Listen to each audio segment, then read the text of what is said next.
I'm Summer Romero. My pronouns are she, her, hers. I'm from Wanblee, South Dakota. I grew up pretty much on the back of horses, always on a ranch. I'm studying animal sciences and I'm on the pre-vet track. I've always wanted to be a veterinarian. I've said it since I was a little tiny girl, and then once it came to high school, I was finally able to make the choices to make that come true. I am an 8th generation rancher, and my family ranch is the oldest established ranch in Todd County, South Dakota. There's a place called Ghost Canyon down in the Badlands area of South Dakota, and I grew up in that area, so we grew up riding horses out there. I just, learn to love the land and appreciate a lot of things that are agriculture, because that has been a big part of my family, and not only a family, that it is agriculture and animals are a big part of my culture as well. My people, whenever I say my people, I mean the Lakota people. We knew the land, we knew how to live off the land, survive off the land, harvest our, I guess you can call them crops, but harvest our berries and our foods to help us survive through the winter. And when it comes to animals, our animals are sacred to us, especially our horses. Our horses, we call them our Lakota name for them is Shunka Wakan. And Shunka means dog. And we had dogs before horses, but dogs were always like our companions. They were right there. And Shunka Wakan means sacred. So the translation for horse, it always kind of makes me giggle a little bit, but it's literally sacred dog. Whenever you're feeling down, or if you're ever feeling sad, horses take on that emotion from you.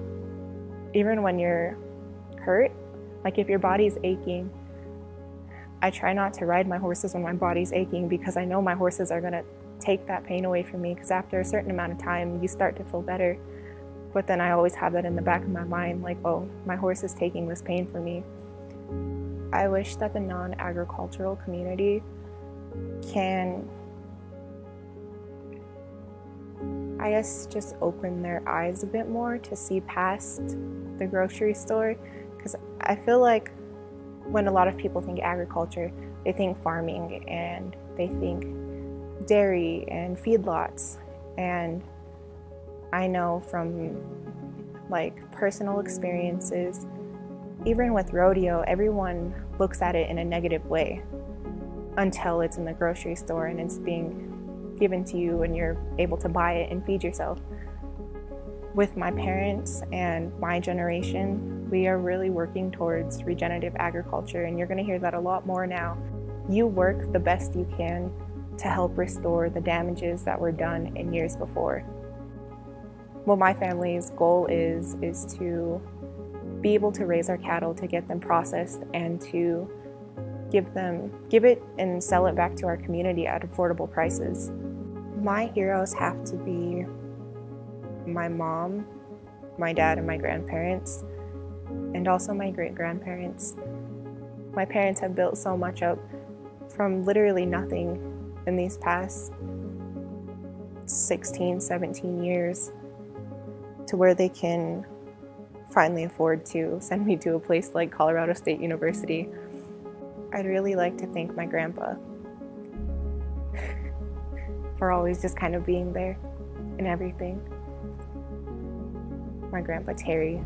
He was always making sure I was fed, always making sure I was safe. Every time I injured myself, he made sure to get me to the clinic, and every time I needed stitches, he'd take me in.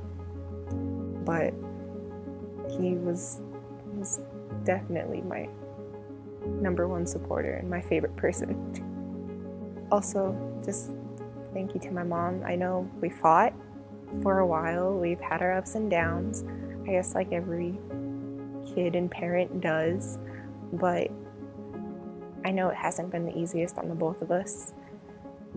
And it took me coming here and being here away from them to, I guess, really notice everything. And I'm just really grateful for everything that she's done and all the sacrifices that she's made for me. Gosh.